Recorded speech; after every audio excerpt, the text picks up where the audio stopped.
Hey parents, let's go over what's in your students' math toolkit that they will be bringing home. If you are an in-school learner, your children already have this at home. If you are a virtual learner, then they will bring it home on their Wednesday pickup. So their child's name is here, and this sort of tells you what's inside, which doesn't really matter because we haven't covered these concepts yet, so they're not in there yet. But this is a tool they can go ahead and use with this hundreds board. I'm going to refer back to this in just a moment, but for now, let's take a look inside. So inside your child's math toolkit, the first thing we have are base 10 blocks. And base 10 blocks can be used to create numbers. So we have our hundreds, tens, and ones, which is a concept that we learned this past week. So one way you can use these base 10 blocks is if you add extra to the number you're creating, they can identify the number. They can also create a number. So if you give them the number 82, they can create that number. Something that pairs along well with this is also in your box is this 100, tens, and ones board. I've included an Expo marker where you can take their, or they can write numbers on their hundreds, tens, and ones board and then create that number here. Now, this is typically a super easy concept because it is a first grade concept they covered quite many times last year, but let me show you a different way to use it that may not be something that you automatically think of. So I'm gonna clear my board here, and I'm going to actually erase this. It's easier if you erase it with fabric, but this is all I've got right now. Okay, so if I write the number, if I say, okay, I need you to make the number 32. Of course, they can make the number 32 with 3 tens and 2 ones. That's a very obvious thing. Now, but what we want to teach our children is there's more than one way to make that number. So you can say, okay, can you think of another way to make 32? And this is where their brain will begin to stretch. And they'll think, hopefully, to themselves, well, there's 10 cubes hidden in this one. So I could swap that out and take 10 cubes from my kit and create 32. So they understand that 10 cubes, 4, 5, 6, 7, 8, 10 additional cubes will replace that long that was there, and it's another way to make 32. And then they can go, okay, well, if that's how you make 32, I guess I can make it with 2 tens and 12 ones. Now, if you look closely at that, you'll notice that back when you were a kid and you learned to subtract, do you remember when we would cross out the tens and carry the ones when we had to regroup to borrow? Well, this is early concept for them to learn that. So taking that tens, translating them into a new way of showing it back and forth, that will help them to understand concepts way later down the road.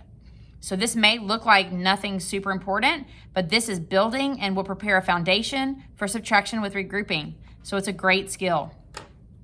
You can also do it the other way around, where you give them, let's say, 4 tens and 17 ones. And you lay that out for them. And then what they have to figure out is that the 10 ones that are there actually don't belong in the ones place. They can be traded in for a long, and then it turns into 5 tens and 7 ones. And again, that's a foundational concept for addition with regrouping. When we're remodeling our numbers so that we can learn important concepts like subtraction and addition later down the road, which will also be taught in 2nd grade. So these are important foundational concepts. Bunches and bunches and bunches of this stuff should be done.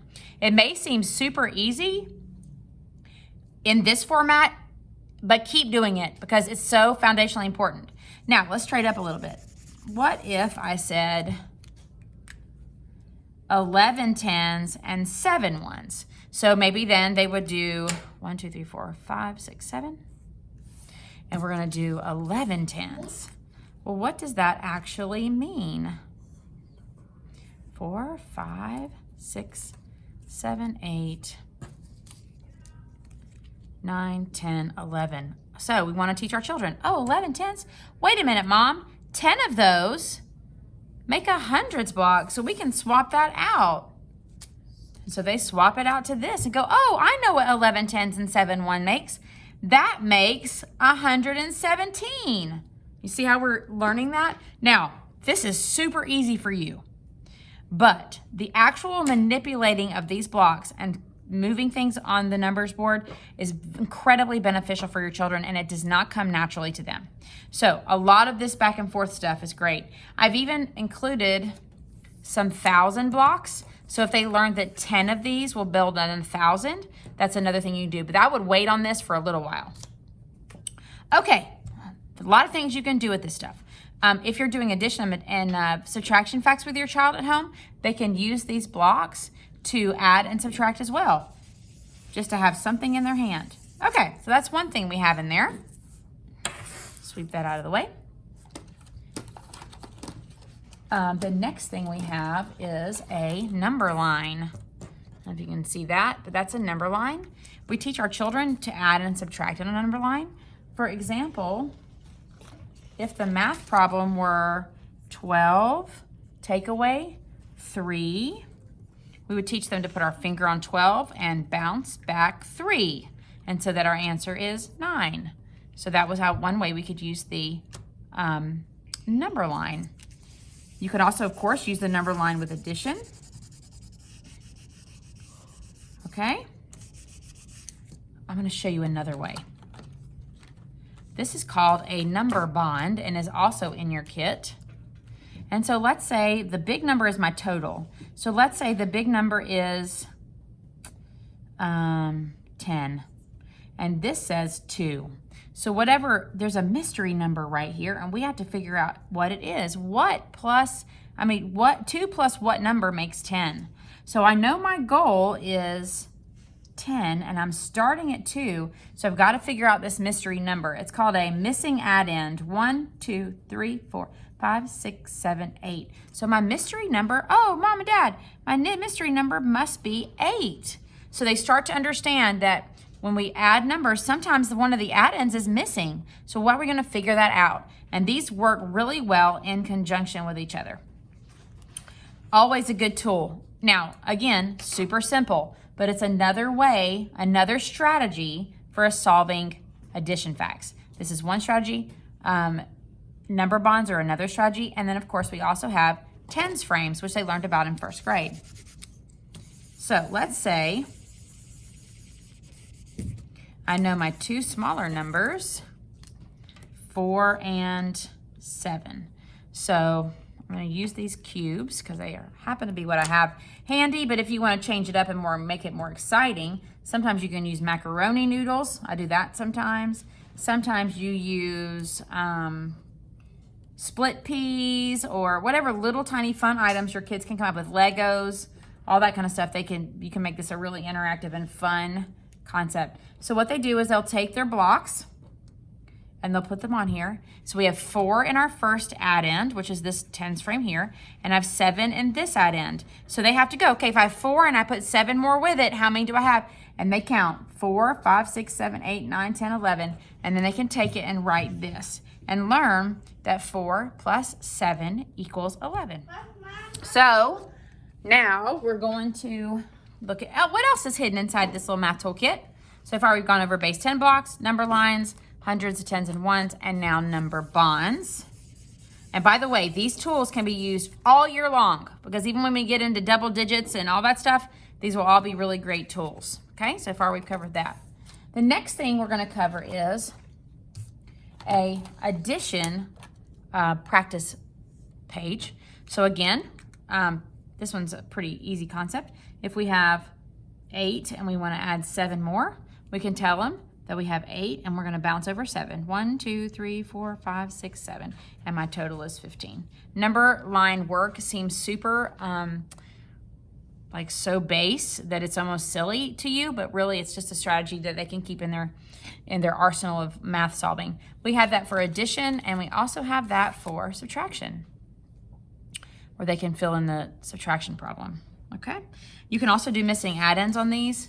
So if I said to my child, I need to get to 15 and start at 8, how many jumps do I have? What is my missing number? And then they would plot it, and then they'd bounce to find out, or the other way around. I'm starting at some number, and I'm going up 8. How many would that be?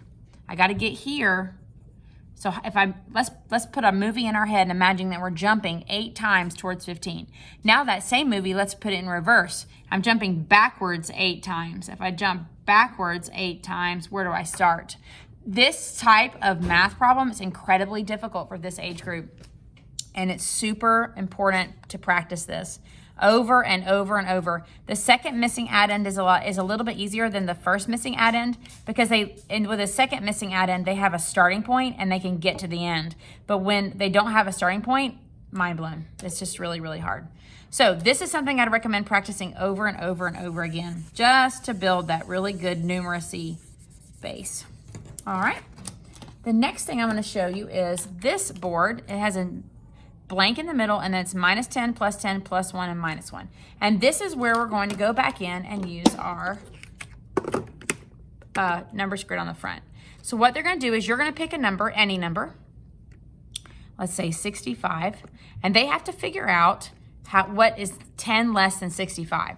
Now the way a number grid works is if you go up and down on the number grid, you're counting by tens. For example, 6, 16, 26, 36, 46, we're counting by tens going down and subtracting by tens going up. And then if we go right or left, it's plus 1 and minus 1. You can see the similarity. So if they're trying to figure out what's 10 less, they think of the number that's above 65 and they write it on here. And the number that's below is 75. Now, you'll need this to do these kind of problems in the beginning. But once they realize that tens place is the only number that changes when they go up and down, it'll be a lot easier. The ones place stays the same when we go up and down. And then 65 to the right would be 66, that's plus 1, and to the left would be 64. And then they'll realize when we go right and left, we actually change that ones place and keep the tens place the same. And that will become something that they become pretty quick-witted with. So this will provide some really good help in the beginning, and then once they get used to that, then they won't need it anymore because they will have built that file folder in their mind of numeracy, and that's our ultimate goal. So this kit will provide you really good support. It will be excellent for Wednesdays when you don't have a lot of work to do. The last thing we have inside is the fact family. I talk about things like this. Okay, who lives in this fact family? Well, 3 lives there, 1 lives there, and 4 lives there. Typically, it's just 2 small numbers that come together to make a big number. So 3 plus 1 makes 4. All right, let's see. What's another addition fact that only uses the people or the numbers that live in this house? 1 plus 3 equals 4. Cool, okay. Now I've got to think of a subtraction fact. That uses just 3, 1, and 4. Well, subtraction facts always start with the biggest number. So I know that both of these subtraction facts are going to start with 4. No doubt.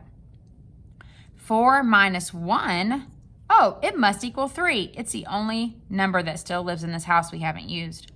And then 4 minus 3, oh, equals 1. I haven't used that number either for that last math problem. So this is a fact family tree. What really helps them is when they're doing that missing addend, this will help them to group these together. We learned addition facts and subtraction facts very separately, and we still teach them that way. Let's learn all of our plus 5s, all of our plus 8s. But this will help to bind those numbers, those math facts together in their head and get them to understand that they actually all do work together. That they're not isolated math facts, they all come together to learn. So that is it for your child's toolkit. Hopefully this will help you in supporting your child's learning at home and not making you feel like as clueless as sometimes teaching can make us feel. So this will be a great support for you. So we're just going to put all these materials back in here. This is where they're going to live, and your children can enjoy that responsibility as well. And if you think of anything else that you need from us, we are happy to help you anytime. Thanks for watching. Hope you have a great day.